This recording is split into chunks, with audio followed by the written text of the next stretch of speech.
Olá, comunidade querida, paz e bem, Pós-TV 247, eu sou Carla Pavão, todos os canais que nos acompanham, a BPE, Sejus, Filosofia em Movimento, enfim, se você não é parte dessa grande comunidade que nós fazemos e de tantos outros canais, se inscreva, participe, compartilhe nossos conteúdos, nos ajude a divulgar essa rede de resistência. No dia de hoje, eu continuo falando com vocês sobre assuntos espíritas. Nós combinamos que eu falo sobre assuntos diversos uma semana, a pedido de vocês, e outra eu tento falar sobre espiritismo. Ainda que nós tenhamos o caminho do espiritismo, onde nós estamos estudando a revista Espírita, que é logo depois do Paz e Bem, às 6h30. Então, quem não passou, passe por lá, deixe o seu curtir, fique conosco. No dia de hoje, eu já falei com vocês sobre o livro do Adhemar Arthur Quioro, ex-ministro da Saúde, e quem perdeu vai lá na playlist do Paz e Bem, eu falei sobre o conceito de mediunidade, e agora eu vou falar para vocês sobre o médium. Eu tenho várias experiências como médium, passei a minha vida inteira atuando como médium, então, e enquanto eu não fazia nada como médium, eu tive momentos muito difíceis na minha vida. Então, não que ser médium nos livre desse momento difíceis, não é isso que eu estou dizendo, mas assim, depois que eu me conheci como médium, aos 14 anos, mais ou menos, eu comecei um processo de educação mediúnica, não aquela educação formal que você fica, embora eu tenha feito isso também, porque até então não tinha conhecimento do espiritismo progressista, mas uma autoeducação, e a partir disso eu fui perdendo todos os medos, os receios, deixei de tomar susto, né? Susto a gente sempre toma quando vê alguma coisa inusitada, mas assim, você consegue se recuperar, compreender, dialogar muito mais. Então, o médium, para o Arthur Quioro, ele diz assim, por definição, os médiums são as pessoas aptas a receberem a influência dos espíritos e transmitirem os seus pensamentos. Esse conceito ele tirou do livro Obras Póstumas de Kardec. E eu optei por não estudar esse livro no caminho do espiritismo, talvez um dia mais para frente a gente faça. E aí ele diz o seguinte, o médium é o que transmite, capta, intermedia o processo de comunicação mediúnica, percebendo a intenção do espírito comunicante, mas transmitindo da sua forma. Qual a potencialidade que evidencia uma diferenciação entre aqueles que podem ser médium e os que não podem? Essa é uma pergunta recorrente, né? As pessoas, quando sabem que nós somos espíritas, a primeira pergunta, normalmente, é a primeira ou a segunda, depende, se ela tem um familiar recém-desencarnado, que ela tinha muito vínculo, a primeira é, será que ele vai me mandar uma psicografia? E nessas épocas de Covid, nossa total solidariedade a essas pessoas que perguntam isso.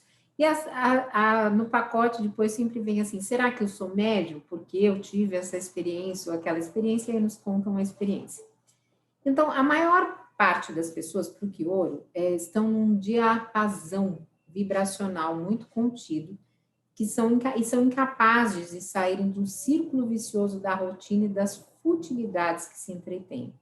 O médium, ele tem facilidade para sair desse círculo, desse campo amorfo e morno de fluxos e ideias em que a maioria estagia, de estar na vida. O modo de ser que ressaltamos nada tem a ver com a moral, não é com a moral.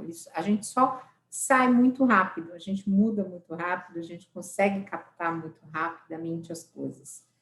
Então, é muito comum, por exemplo, para mim, eu sonhar com amigos que estão doentes. Outro dia mesmo, semana passada, eu sonhei com uma amiga, que eu tinha ido com ela até o hospital, ela tinha tomado uma injeção, e aí eu tinha tomado vacina, depois a levei para casa. Liguei no dia seguinte para ela, ela estava adoentada.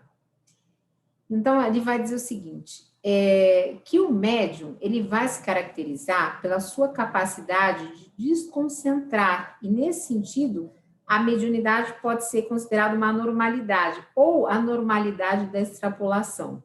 Então, a normalidade da extrapolação, ele vai pegar isso em instruções práticas sobre manifestações mediúnicas, que é da Edicel, e é lá que ele vai pegar esse conceito que ele traz aqui para a gente.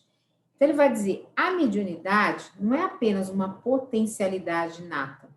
O médium desenvolve uma certa capacidade de discernimento e desconcentração ou de separação de sua mente para que esteja capacitado a servir de canal. Hoje eu estou tropeçando na língua, gente, desculpe.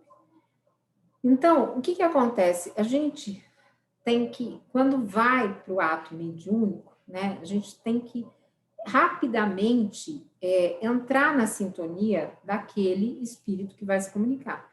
Então, para isso, você tem que sair de tudo que está no seu entorno, né? Você não pode pensar em nada do que está acontecendo naquele momento, para que você consiga fazer isso. E, agora, o que ele vai falar, exatamente o que eu acabei de dizer. Se sua mente está sobrecarregada de problemas dos quais você não se desvencilha, esta função fica prejudicada, porque você não consegue ter essa separação. Então, ele vai dizer, são esses fatos que determinam comparativamente uma melhor qualificação para a mediunidade. Se o indivíduo não direciona esse processo de despolarização mental, e se o faz utilizando sua capacidade para todos os setores, ele permanece imerso, não liberando sua mente, nem sequer percebendo essa sua capacidade de intercâmbio. Então, precisa ter essa desconexão, né? Desconecta e vai servir de intermediária àquela comunicação do espírito. O médium, no processo de comunicação mediúnica, que ele chama de PCM, se vocês me permitirem, eu vou adotar isso que fica mais fácil. Ele cria uma condição, tanto quanto possível, de neutralidade, como se ele estivesse permitindo uma ausência de si mesmo para que o espírito comunicante se manifeste. É uma ausência, não é absolutamente completa. Ele está presente no processo, ele luta para saber o que está acontecendo, mas, ao mesmo tempo, ele não quer fazer parte do processo. E daí, eu só estou vendo aqui o texto anterior, se era a mediunidade mesmo que eu tinha dado para vocês. Então, o médium, o que ele acontece? Ele está numa luta, ele está numa faixa de dúvida entre o que ele continua, né, pensando e o que o espírito, o desejo de representar aquele espírito comunicante. Então, o desejo que o espírito comunicante possa se comunicar por meio dele e que ele, médium, permita que isso ocorra sem deixar de ser ele mesmo. Então, assim, é uma ambivalência muito grande de ser médium. O que o Ouro está dizendo aqui, eu concordo plenamente, é isso. Você fica muito ambivalente, né? Você não sabe o que você faz, porque você não pode deixar de ser você mesmo e, ao mesmo tempo, você tem que deixar que aquela comunicação venha com a maior neutralidade possível. Então, ele vai dizer assim, diferente do que ocorre naquilo que chamam de PCM patológico, que são os chamados quadros de fascinação, subjugação e obsessão. Então, isso está estudado lá no Caminhos do Espiritismo, a gente tem o livro dos médiuns, e a gente define cada uma dessas coisas a partir do olhar e do método de Allan Kardec. Então, ele vai dizer assim, o médium permanece atento, ele não se desguarnece, ele não abandona a sua integridade. Intimamente, ele vai utilizando todas as suas defesas, podendo interromper a comunicação no momento em que se sentir ameaçado ou desejado. E nesse processo em que se coloca como intérprete, ele o faz sempre no posto de vigilância, cautela, querendo interferir nos pensamentos e atitudes, cortando ou distorcendo muitas vezes o que o espírito comunicante gostaria de expressar. Isso a gente sente muito quando, por exemplo, se vem um espírito extremamente violento, que nem eu já tive a oportunidade da comunicação de espíritos nazistas, ditadores que passaram aqui pelo Brasil, inclusive. Então, o que acontece? Ou mesmo espíritos não famosos, mas que vêm com muita raiva, com muita ira. Se o médium está atento àquilo, mesmo que a pessoa queira gritar, xingar, espernear, ser muito violenta, ele consegue amenizar aquela comunicação sem que ela perca o teor dela. Para que isso? Porque também, se chega um médium, se você não está equilibrado e passa a dar aquela comunicação como aquele espírito, claro que o plano espiritual também atua, não é só o médium, tá? Gostaria que fosse, você assusta todo mundo, né? Todo mundo fica assustado, não sabe o que fazer. E tem muita gente que é sensível também e trabalha no processo mediúnico. Então, dessa maneira, eu vou voltar ao Chior, ele vai dizer assim, Pelo mesmo mecanismo como todo indivíduo que se coloca à prova sente necessidade de proteção quando exposto. Eu, particularmente, nunca senti medo de dar nenhum tipo de comunicação, mesmo que seja um espírito extremamente ligado às questões muito pesadas, eu não tenho isso. Eu sempre tenho uma confiança muito grande nos guias espirituais da mediúnica, no meu guia espiritual, então eu simplesmente deixo fluir o processo mediúnico. Mas reconheço e acolho quem tem essas ressalvas e medos, porque não é todo mundo que foi criado com naturalidade dentro do processo mediúnico, não são todos os médiuns, alguns estão há pouco tempo, alguns estão se desenvolvendo, então é natural. Ele vai dizer assim, que no instante do PCM, o médium precisa expandir a sua consistência, o seu delineamento físico-biológico para perceber o espírito comunicante, extrapolando os limites de suas forças físicas, de todo esse processo extremamente contido, a frouxidão do pensamento comum. Quando o médium percebe a aproximação do espírito comunicante, naturalmente expande a sua emoção, gente, e o seu perispírito. Alterações que se dão em fundo da aceleração do seu padrão de ondas mentais e das vibrações, expansão do campo energético, base do PCM. É por esse motivo que o espírito comunicante pode identificar quem é médium. Então, fica uma luzinha na gente, né? Essa capacidade perceptível de expansão perispiritual a partir de certos fluxos vibracionais é utilizada pelo espírito comunicante. Então, a gente fica igual vagalume. Eu brinco que a gente é vagalume. Não podemos evidenciar o papel da ligação da mente com o cérebro que alguns autores atribuem à epífise. Isso você lê muito material espírita. Ele fala assim, parece-nos que a referida glândula, lembrando que ele é médico, que eu tem como função principal a de servir como antena de elevado potencial capaz de converter as ondas mentais em impulsos que se espraiam sobre o cosmos cerebral. Supor, daí, que a epífise representa todo um potencial interpretativo no PCM, redutor ou amplificador das correntes mentais, é questão controversa, que para nós representa a antiga afirmação mística do terceiro olho, e nesse campo, por hora, deve ser compreendida. As ligações mente a mente são as que fundamentalmente importam na execução do PCM. Que o olho é sempre muito comedido, intelectual, um espírita muito equilibrado, né? Então, ele traz esse conhecimento como médico para a gente, que é importantíssimo. Então, assim, tem muito romance espírita dizendo que o PCM, que a epífise é isso, que a epífise é aquilo. Então, assim, vamos nos ater a essa informação aqui do Kior. Dessa forma, o médium tem que ter habilidade para captar, perceber e trazer para o seu campo mental as emoções, palavras e mensagens emitidas pelo espírito comunicante, o que exige de seu cérebro certa habilidade para que se coloque seu sistema cerebral e fonador na comunicação psicofônica à disposição. Isso é verdade, né? Você tem que ter muita sensibilidade, uma habilidade de comunicação bem grande. Desencadeia-se, a partir daí, um aumento nos circuitos cerebrais com ativação e sensibilização ainda que tênue dos lóbulos, o que parece não ser diferente, guardado as devidas proporções de outras habilidades intelectuais. É necessário, portanto, um certo embasamento fisiológico para que se realize o PCM, mas o momento é basicamente repetimos de absorção de recorrentes mentais. Isso a gente sente mesmo. Muitas vezes...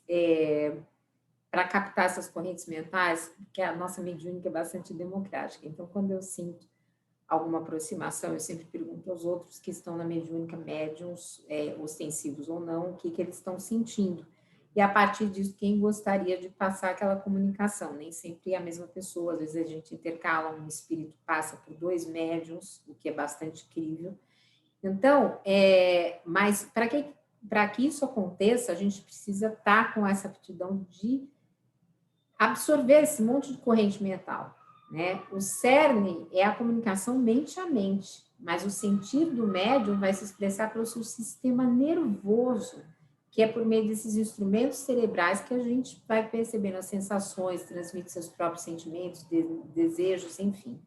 O espírito encarnado, ele não vai ser prisioneiro do nosso cérebro, né? Ele desenvolve um processo até que a fala se produza. Mas como ele não está ligado ao organismo do médium, e até por essa questão de sinergia vibracional, é difícil o espírito encarnado desvincular uma coisa da outra.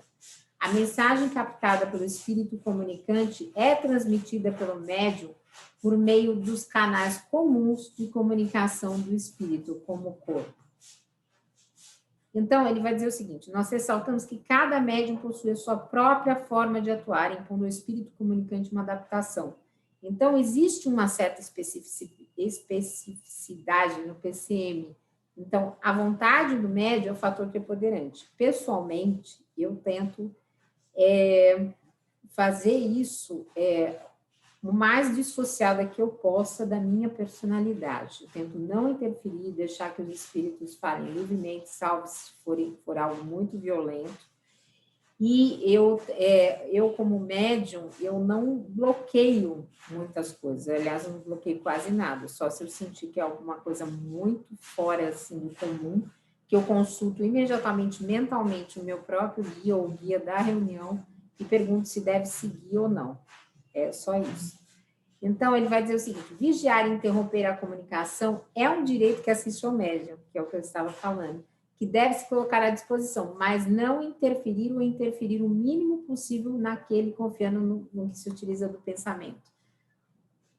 Ele vai dizer assim: quando o médium não vibra, ele não participa, seu íntimo, do trabalho, ele não coopera, a produção do fenômeno é muito difícil para o espírito comunicante, porque o PCM vai depender dessa postura do médium.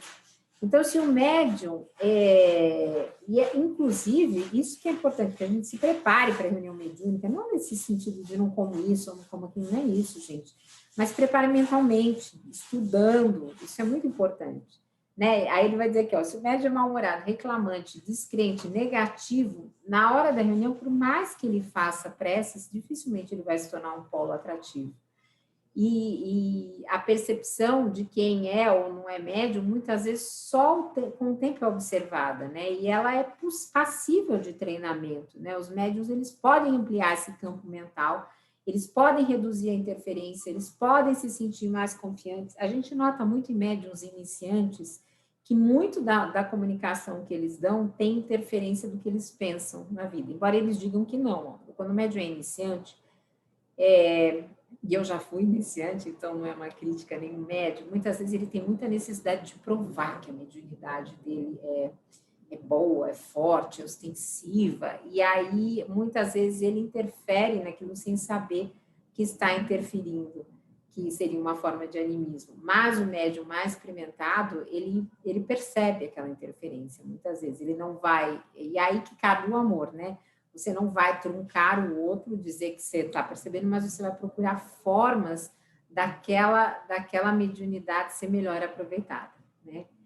Aí o Kyoto diz, o médium deve reconhecer cada vez mais a sua função, que não é mágica, mas sim específica. Deve aprender a identificar, a discriminar o fluxo da corrente mental de um espírito comunicante, perceber a sua própria corrente mental, evitando que a sua mente entre nesse momento num processo confusional que não lhe permita saber com nitidez o que está sendo transmitido. O pensamento do espírito comunicante tem que ser destacado do seu interior como uma forma estranha, mais simpática ou aceita. E aqui ele tem algumas referências, por exemplo, quando ele fala de xenoglossia, ele tirou do livro do Ernesto Bosano, que foi um estudioso italiano, que propôs, né, isso a Richer com o intuito de distinguir a mediunidade poliglota da mediunidade poliglota. Se você perdeu os tipos de mediunidade, volta lá no Caminhos do Espiritismo, a gente tem todo o livro dos médiuns lá. Então ele vai dizer aqui, o Kyoto vai dizer assim, dentro de seu potencial, a capacidade mental do médium limita o teor da comunicação dentro do gama dos seus conhecimentos. Entretanto, a interferência do médium em todos os instantes, um homem bruto de poucos horizontes mentais, adstrito a seus pensamentos, apesar do seu linguajar característico, emite mensagens puras. Já o médium, cheio de simbologias, desencadeia um processo afetivo por ocasião da aproximação do espírito comunicante. De acordo com o seu modelo mental do médium, ele pode sentir-se envolvido por um santo ou um anjo. Essa situação mental de exaltação, de quase êxtase, fará com que ele, deslumbrado, dê a essa comunicação um tom especial, pomposo. Às vezes a forma é tão importante e elaborada que o conteúdo não chega a ser avaliado. Ele vai dizer assim, os médiuns apresentam ansiedades, sim, preocupações íntimas, sim, medo, eu nunca senti, mas sei de vários que sentem, não apenas como estado de apreensão contra o perigo, mas representando uma questão de autoimagem, de autossegurança, de como os outros podem estar analisando aquela situação, e nós chamamos isso de angústia de execução do processo, né? Muitas vezes é aquilo que eu falei, quando a gente está começando, a gente está no processo, a gente quer ser aceito. Quem que não quer ser aceito, né? Pelo outro. Então, tem essa angústia aparece muito.